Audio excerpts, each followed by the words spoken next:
आइए हम लोग जानें कि धर्म क्या है, धर्म किसे कहते हैं, वास्तव में धर्म का मूल तत्व क्या है। क्योंकि हर प्राणी का अपना अपना धर्म होता है, हर जीव का अपना अपना धर्म होता है। सभी लोग अपने अपने धर्म का पालन भी करते हैं। डंक मारना बिच्छू का धर्म है तो दया करना आदमी का। एक संत जी सरोवर में स्नान कर रहे थे। उन्होंने देखा कि एक बिच्छू जल में डूब रहा है। तुरंत संत भगवान ने अपने हाथों से उस बिच्छू को पकड़ करके बाहर निकालना चाहा, तो बिच्छू ने डंक मार दिया। बार बार संत भगवान उसको पकड़ करके बाहर निकालना चाहते हैं और वह बिच्छू तुरंत डंक मार देता है, और जैसे डंक मारता है फिर पुनः हाथ कांपने लगते हैं, बिच्छू पुनः पानी में गिर जाता है। यही क्रियाएं बार बार चल रही है महाराज। दूर से एक व्यक्ति जा रहे थे। उस व्यक्ति ने देखा कि संत भगवान बार बार उस बिच्छू को बचाने का प्रयत्न कर रहे हैं और बिच्छू बार बार संत भगवान को डस ले रहा है। संत भगवान से बोल पड़ा, कहा महाराज आपको जब बार बार बिच्छू डस ले रहा है, डंक मार दे रहा है, तो फिर क्यों आप इसे बचाने का प्रयत्न कर रहे हो, प्रयास कर रहे हो। संत भगवान ने बड़ा सुंदर उत्तर दिया, ध्यान दीजिएगा। संत भगवान ने कहा कि डंक मारना बिच्छू का धर्म है तो दया करना आदमी का। जब बिच्छू अपना धर्म नहीं भूल रहा है, वह अपने धर्म का पालन कर रहा है, बार बार डंक मार दे रहा है, तो मैं मनुष्य होकर के भला अपना धर्म कैसे भूल जाऊं। मैं भी अपने धर्म को नहीं छोड़ सकता।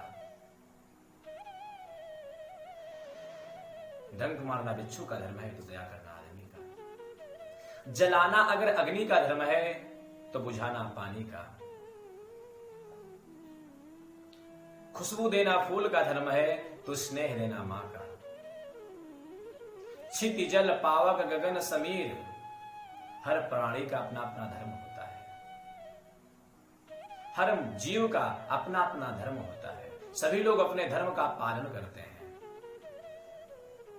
लेकिन विडंबना तो इस बात पर है महाराज, जब मनुष्य के धर्म पर सवाल उठती है कि मनुष्य का धर्म क्या है। कोई कहता है कि सत्य से बढ़कर के कोई दूसरा धर्म नहीं है। धर्म न दूसर सत्य समाना, आगम निगम पुराण बखाना। तो वहीं पर दूसरा कहता है कि परहित सरिस धर्म नहीं भाई, पर पीड़ा सम नहीं अधमाई। तो तीसरा कहता है महाराज कि अहिंसा परमो धर्मा, परमो धर्म श्रुति विदित। अहिंसा परम धर्म श्रुति विदित। अहिंसा परम धर्म श्रुति विदित अहिंसा। महाराज दूसरा कहता है कि दूसरे के लिए परोपकार करना ही धर्म है। पहला कहता है सत्य बोलना ही धर्म है। तीसरा कहता है अहिंसा परमो धर्मा। तो चौथा कहता है दया धर्म को मूल है, पाप मूल अभिमान। तुलसी दया न छाड़िए जब तक घट में प्राण। सभी लोग अपने अपने तरीके से अपने अपने धर्म का व्याख्यान करते हैं। कोई कहता है कि माता पिता का सेवा करना ही धर्म है, तो कोई कहता है हिंदू ग्रंथों को पढ़ना ही धर्म है। कोई कहता है कि तीर्थ यात्रा करना ही धर्म है। कोई कहता है कि आचार धर्म है। कोई कहता है विचार धर्म है। कोई कहता है पूजा पाठ धर्म है। कोई कहता है दान देना धर्म है। कोई कहता है प्यासे को पानी पिलाना धर्म है। कोई कहता है भूखे को रोटी देना धर्म है। सभी लोग अपने अपने तरीके से धर्म का व्याख्यान करते हैं। पुजारी, महंत, पादरी, धर्मोपदेशक, गुरु, अध्यापक वैज्ञानिक, राजनीतिज्ञ, सभी लोग अपने अपने तरीके से इस धर्म का व्याख्यान करते हैं महाराज।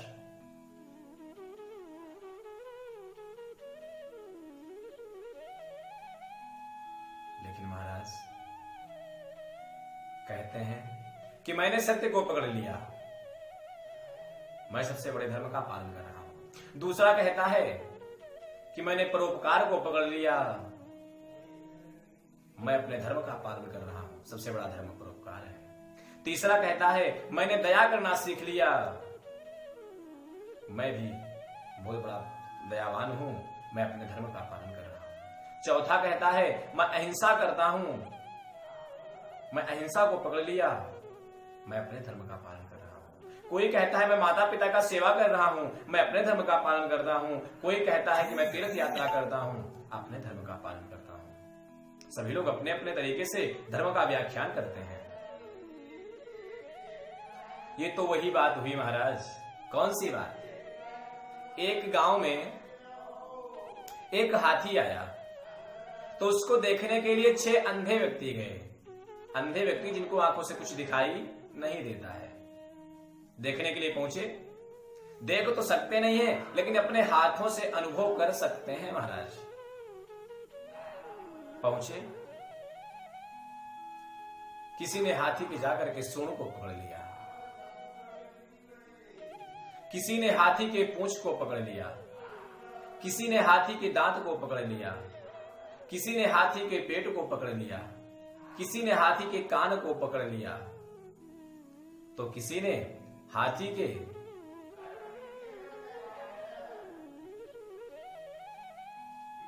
दांत को पकड़ लिया। सभी लोग हाथी के एक एक अंग को पकड़ करके अनुभव करके वहां से चल देते हैं। कुछ दूर पर पहुंचते हैं, कुछ दूर पहुंचते हैं और आपस में सभी लोग चर्चाएं करने लगते हैं। क्या? पहला कहता है कि जो हाथी होता है वह सांप की तरह होता है, क्योंकि इसने, पहले वाले ने हाथी के सूंड को पकड़ा था, तो यह कहता है कि जो हाथी होता है वह सांप की तरह होता है। दूसरा बोला नहीं नहीं, तुम झूठ बोल रहे हो, हाथी जो होता है सूप की तरह होता है, क्योंकि इसने हाथी के कान को पकड़ा था, इसलिए यह बार बार कहता है कि हाथी जो होता है सूप की तरह होता है। तीसरा बोला नहीं नहीं, तुम दोनों लोग झूठ बोल रहे हो, हाथी जो होता है गदा की तरह होता है। गदा, जैसे हनुमान जी के हाथ में गदा होती है, ठीक उसी प्रकार हाथी का शरीर होता है, क्योंकि इसने हाथी के दांत को पकड़ा था। चौथा बोला नहीं नहीं, तुम तीनों लोग झूठ बोल रहे हो, मैं देख करके अभी आया हूं, हाथी जो होता है नगाड़े की तरह होता है, क्योंकि इसने हाथी के पेट को पकड़ा था, इसलिए यह कह रहा है कि हाथी जो होता है नगाड़े की तरह होता है। पांचवा कहता है कि नहीं नहीं, तुम सभी लोग झूठ बोल रहे हो, तुम चारों लोग झूठ बोल रहे हो, हाथी जो होता है खंभे की तरह होता है, क्योंकि इसने हाथी के पैर को पकड़ा था। पांचवा बोला नहीं नहीं, हाथी खंभे की तरह होता है। तो छठवा बोल पड़ा कि नहीं नहीं, तुम सभी लोग झूठ बोल रहे हो, मैं तुरंत देख करके आया हूं, हाथी जो होता है झाड़ू की तरह होता है, क्योंकि इसने हाथी के पूंछ को पकड़ा था। महाराज सभी लोग अपने अपने तरीके से बता रहे हैं और 6 के 6 लोग आपस में झगड़ रहे हैं। महाराज बगल से एक व्यक्ति जा रहा था, उसने इन लोगों को लड़ते हुए देखा, कहा भैया आप लोग क्यों लड़ रहे हो? तो सब लोग अपनी अपनी व्यथा बताने लगे। तो उस भले मानुस ने कहा कि देखो, तुम लोगों ने हाथी के एक एक अंग को पकड़ा है, इसलिए तुम लोग ऐसा अज्ञानतावश कह रहे हो। हाथी तो हाथी की तरह होता है, हाथी जो है वो हाथी की तरह होता है, ना पैर की तरह होता है, ना दांत की तरह होता है, ना सूंड की तरह होता है, ना झाड़ू की तरह होता है, हाथी हाथी की तरह होता है। ठीक उसी प्रकार महाराज हम लोग कोई सत्य को पकड़ करके बैठे हैं और कहते हैं सत्य ही सनातन धर्म है, कोई दया को पकड़ करके बैठे हैं और कहते हैं दया ही सनातन धर्म है, कोई परोपकार को लेकर के बैठे हैं तो वे कहते हैं कि परोपकार करना ही धर्म है, सनातन धर्म है। कोई कहता है माता पिता का सेवा करना ही सनातन धर्म है, तो कोई कहता है कि भूखे को रोटी देना ही सनातन धर्म है, तो कोई कहता है कि प्यासे को पानी पिलाना ही धर्म है। सभी लोग एक एक अंग को पकड़ करके, सनातन धर्म के एक एक अंग को पकड़ करके कहते हैं कि यही सनातन धर्म है। लेकिन जब कोई सदगुरु मिलता है तो वह समझाता है महाराज कि सनातन धर्म यह नहीं है। एक एक अंग को पकड़ लेने से सारा काम नहीं बनेगा। एक डाल पकड़ लेने से सारा कार्य नहीं बनेगा। अगर आपको पकड़ना है, अगर आपको ध्येय रखना है, अगर आपको जानना है तो सनातन धर्म के बारे में जानो। सनातन धर्म की ये शाखाएं हैं महाराज, दया, परोपकार, सत्य, परहित, ये सब शाखाएं हैं।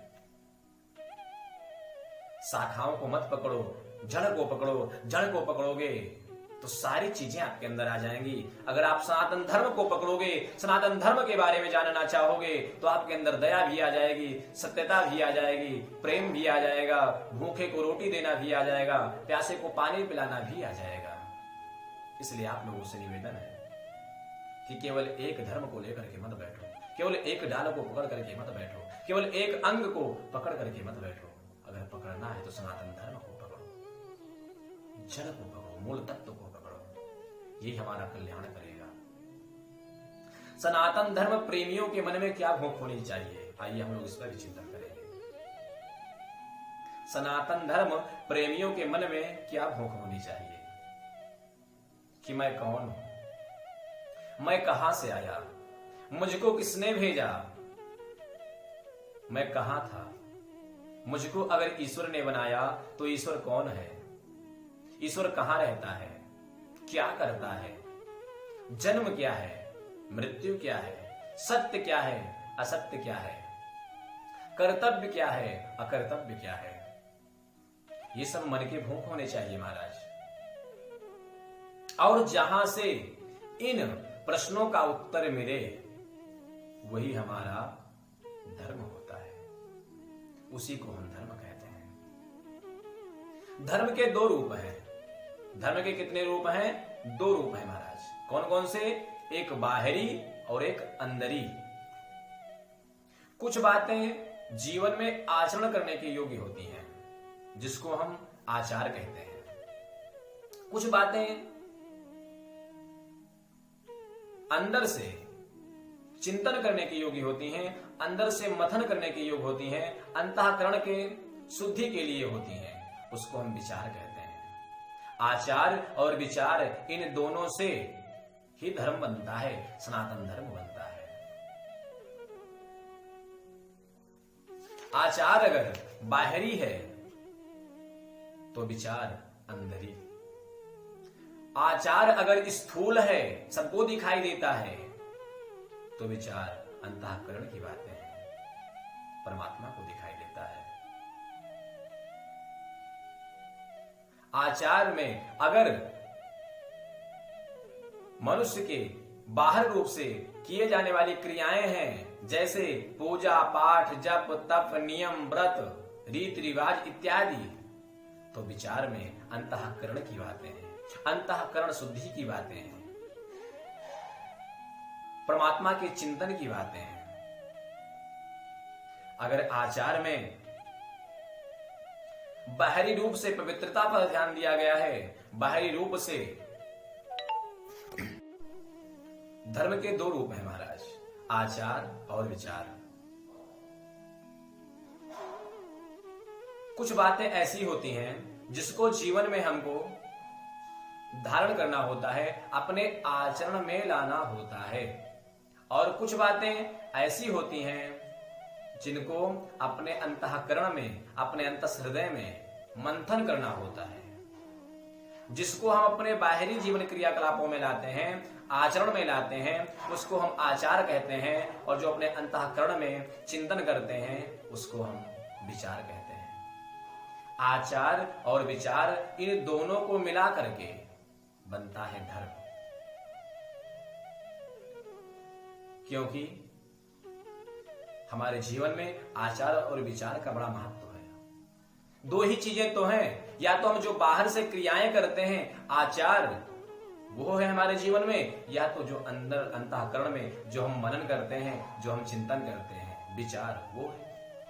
इसलिए आप ध्यान रखें कि आचार और विचार ही धर्म की बुनियादी है, धर्म की शाखाएं हैं, धर्म का मूल तत्व है।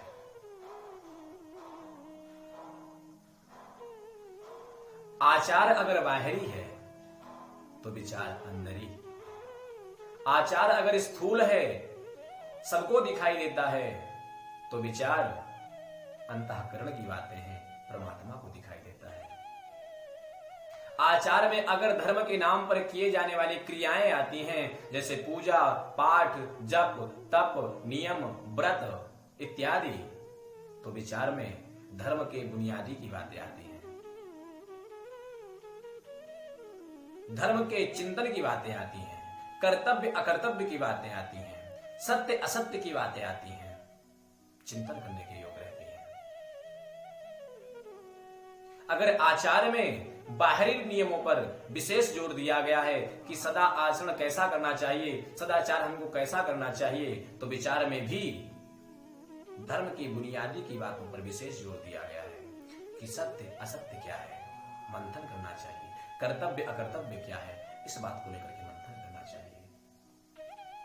आचार और विचार ही हमारे धर्म के दो मूल तत्व है महाराज, दो रूप हैं। इस पर विशेष जोर देना चाहिए व्यक्ति को। अपने जीवन में अच्छे कर्मों का आचरण लाएं, सदाचार करें, शुभ आचरण लाएं। हमें शुभ आचरण करना सिखाती रोज रामायण। हमें शुभ आचरण करना सिखाती रोज रामायण। रामायण ही हमको सिखाती है कि शुभ आचरण कैसे करना चाहिए। और विचार महाराज, चिंतन करना चाहिए। जब तक हम आचार और विचार में परिपक्व नहीं होंगे, तब तक हमारा मन शुद्ध नहीं होगा। पहले आपको आचार और विचार पर विशेष रूप से जोर देना है। जब आप आचार और विचार में परिपक्व हो जाएंगे तो आपका चित्त शुद्ध हो जाएगा, और जब आपका चित्त शुद्ध हो जाएगा तो परमात्मा शीघ्र शीघ्र आपको मिल जाएगा। क्योंकि परमात्मा का तो नियम है कि निर्मल मन जन सो मोहि पावा, निर्मल मन जन सो मोहि पावा, मोहि कपट छल छिद्र न भावा। इसलिए ध्यान रखें कि सब चीजों को लेकर के अंत में बात यही आती है कि चित्त शुद्धि रखना ही, अंतःकरण की शुद्धि रखना ही सनातन धर्म का मूल तत्व है। अगर आपका मन पवित्र है, हृदय पवित्र है, तो आपके आचार विचार साफ रहेंगे, आपके आचार अच्छे रहेंगे, आपके विचार अच्छे रहेंगे। और जब आपका आचार और विचार सही है तो आपके जीवन में कुछ करने की आवश्यकता नहीं है। अपने आप जो आचार आपका रहेगा, जो आपके जीवन का आचरण रहेगा, वो सद्धर्म में लगा रहेगा। भूखे को भोजन, प्यासे को पानी, माता पिता का सेवा करना, सत्य बोलना, दया करना, ये सब आपके जीवन में आ जाएगा। और विचार जब आपके जीवन में रहेगा तो सब इन्हीं कर्मों के लिए प्रेरित करता रहेगा, आपको करते रहोगे आप सत्कर्म। तो विचार के साथ साथ आचार जरूरी है, इन दोनों पर विशेष जोर दिया गया है। जय श्री राधे, जय श्री श्याम।